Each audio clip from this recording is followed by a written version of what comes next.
महाराष्ट्र में विपक्ष, महायुति सरकार और चुनाव आयोग पर लगातार हमलावर है। कांग्रेस हो या फिर शिवसेना यूबीटी, दोनों ही दल बीजेपी पर वोट चोरी के आरोप लगा रहे हैं। आज फिर से विपक्षी नेताओं का एक प्रतिनिधिमंडल मुख्य निर्वाचन अधिकारी से मिला है और विपक्ष ने एक सुर में कहा है कि चुनाव आयोग पहले वोटर लिस्ट में गड़बड़ी दूर कर ले और फिर चुनाव कराए। साथ ही साथ विपक्ष ने यह भी कहा कि या तो वीवीपैट का इस्तेमाल हो, नहीं तो ईवीएम की जगह बैलेट पेपर से चुनाव करवाए जाए।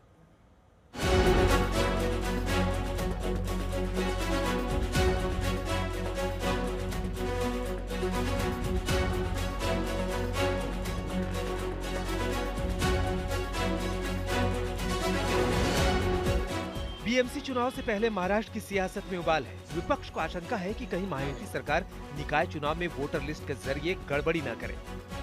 लगातार दूसरे दिन विपक्ष के प्रतिनिधिमंडल ने मुख्य निर्वाचन अधिकारी से मुलाकात की। विपक्ष ने वोटर लिस्ट सही कराने के साथ बैलेट पेपर से चुनाव कराने की मांग दोहराई। जब से वोट चोरी का मामला देश भर में आया है, दुनिया भर में इसकी चर्चा हो रही है कि हमारे देश में चुनाव ये फ्री एंड फेयर अभी नहीं रहा है। दूसरी ये भी एक देख रहे हो बात कि हर कोई जो बात कर रहा है, विपक्ष से हो या फिर सत्ता पार्टी से भी हो, सभी को पता है कि कहीं ना कहीं वोटिंग लिस्ट में गड़बड़ तो है। हम तो कई सारे दस्तावेज लेके गए, प्रूफ्स दिखाए हमने, लेकिन चुनाव आयोग ये देख रहा नहीं कि हम जो प्रूफ्स दे रहे हैं, उनको लग रहा है कि जो भाजपा से आ रहा है वही शायद सही हो। हम यही कहना चाहते हैं, हमारी आज भी आशा चुनाव आयोग से है कि जो हमने प्रूफ्स दिए या जो एग्जाम्पल्स दिखा है उस पर वो अमल करे और जो चुनाव की यादी है, जो वोटिंग लिस्ट है, उसे ठीक करें। अगर फ्री एंड फेयर इलेक्शन नहीं चाहिए तो ये सिलेक्शन बता दे, इसका नाम ही बदल दे। सीसीटीवी की बात हो, सारी जो बातें हम पूछ रहे, आप सोचिए इस देश के नागरिक होते हुए क्या हम जो पूछ रहे वो उचित है या नहीं। अगर हम पारदर्शिता मांग रहे हैं, फ्री एंड फेयर इलेक्शन मांग रहे हैं, तो क्या ये उचित है कि नहीं। हम तो यही कह रहे हैं कि कोई भी जीत सकता है, कोई भी हार सकता है चुनाव में, लेकिन जो भी चुनाव होने जा रहे हैं वो फ्री एंड फेयर है। और हम तो ये हवा की बातें नहीं कह रहे, ये हम जो दिखा रहे हैं उनको वो प्रूफ है।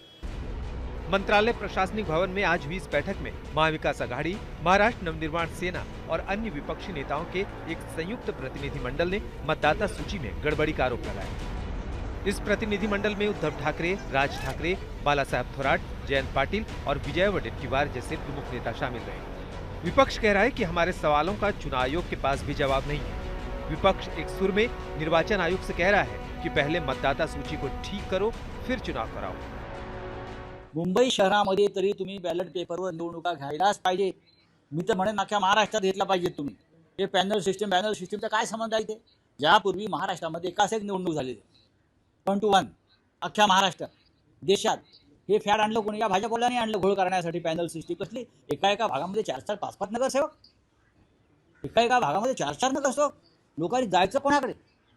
नाशिकला 4चा पॅनल, ठाण्यात 4चा पॅनल, हा काय बकवासपणा आहे? निवडणूक ही एकास एक असते, समोरासमोर। एमएनएस अध्यक्ष राज ठाकरे ने भी इन तैयारियों के साथ निकाय चुनाव को तत्काल रद्द करने की मांग की। विपक्ष कह रहा है कि अगर समय रहते वोटर लिस्ट की विसंगतियां दूर नहीं हुई तो सुप्रीम कोर्ट का दरवाजा खटखटाया जाएगा।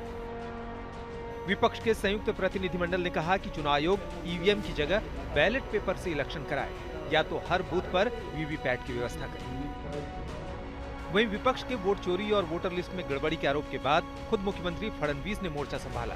फडणवीस ने कहा कि विपक्ष जानता है कि लोकसभा और विधानसभा चुनाव की तरह उसे निकाय चुनाव में भी बुरी तरह हार का सामना करना पड़ेगा, इसीलिए वो पहले से हार के बहाने तलाशते हुए फेक नैरेटिव कर रहा है। इतके कन्फ्युज्ड विरोधक मी माझ्या जीवनात बघितलेले नाहीत आणि इतके मोठे मोठे लोक हे सगळे, त्यांना कोणाकडे गेलं पाहिजे, कायदा काय आहे, या सगळ्या गोष्टी माहिती आहेत की नाही मला माहिती नाही, पण मला असं वाटतं की त्यांना सगळं माहिती आहे। केवळ परसेप्शन क्रिएट करण्याकरता, निवडणुकीत आपण हारलो तर आधीच परसेप्शन क्रिएट करण्याकरता ते करतायत। कारण काल ते राज्यामध्ये जे निवडणूक अधिकारी आहेत चोकलिंगम यांच्याकडे गेले होते। चोकलिंगम यांच्याकडे स्थानिक स्वराज्य संस्थेच्या निवडणुकीचं काहीच नाहीये। स्थानिक स्वराज्य संस्थेच्या निवडणुकीकरता वेगळा कायदा आहे, त्यातनं स्टॅट्युटरी इलेक्शन कमिशन तयार झालेलं आहे।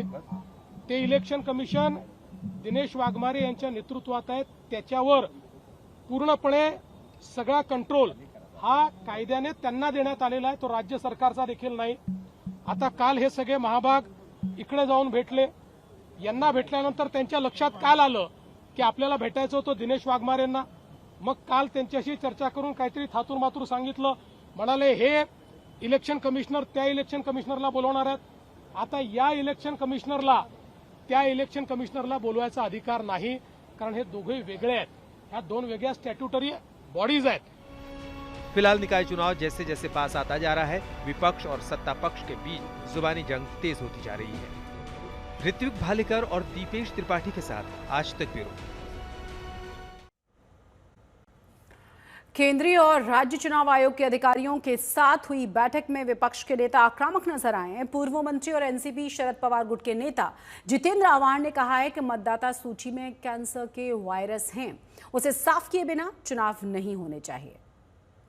आज विपक्षी नेताओं ने फिर एक बार चुनाव आयोग के प्रमुख अधिकारियों के साथ बैठक की। हमारे साथ एनसीपी के नेता और विधायक पूर्व मंत्री जितेंद्र आव्हाड है, उनसे पूछेंगे। सर, आज की जो बैठक हुई काफी आक्रामकता दिखी और कई सारे गंभीर सवालों को लेकर आपने चुनाव आयोग को घेरा। नहीं, सवाल नहीं किए हमने, हमें पुरावे दिए, हमने एविडेंसेस दिए कि कैसी चोरियां हैं। और ये बात हमने आज नहीं रखी है, हमने ये बात 18 अक्टूबर 2024 में रखी, जब विधानसभा का चुनाव होने जा रहा था। तब हमने कहा कि तुम ये कर रहे हो, तुम मतदान में चोरी कर रहे हो, लोगों को घुसाड़ रहे हो, जो आपको वोट नहीं मिलने वाले उनको निकाल रहे हो।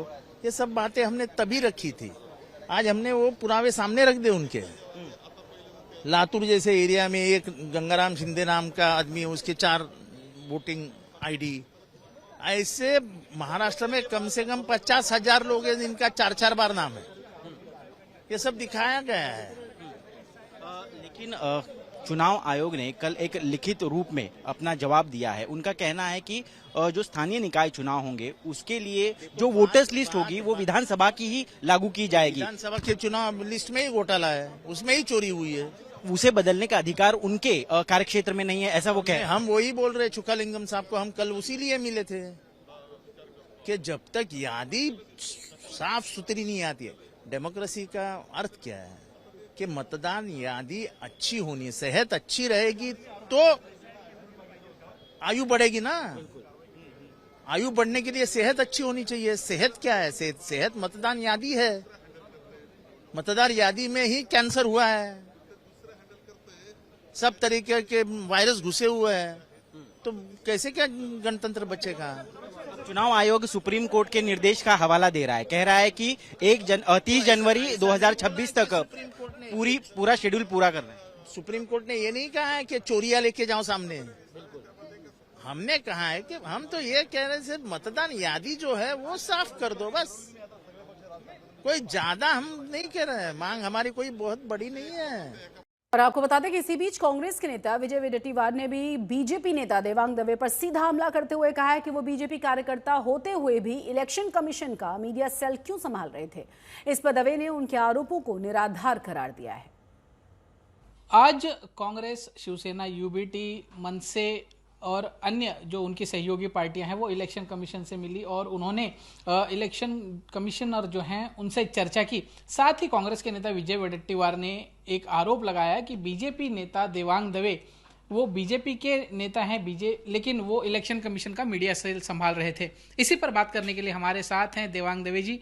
देवांग जी, विजय वडेट्टीवार ने एक आरोप लगाया, आपका सीधा नाम लेते हुए कहा है कि आप इलेक्शन कमीशन का मीडिया सेल देखते थे, लेकिन आप बीजेपी के कार्यकर्ता हैं तो इलेक्शन कमीशन का काम आप कैसे कर सकते हैं, क्या कहेंगे? देखिए, इसमें ये आरोप मेरे पास कोई नए आज आरोप लगे वैसा नहीं है। ये 2019 में साकेत गोखले के नाम के एक खासदार है, उन्होंने ये आरोप लगाए थे और मेरे पे इसी प्रकार से आरोप लगा के आज वो खासदार बन गए।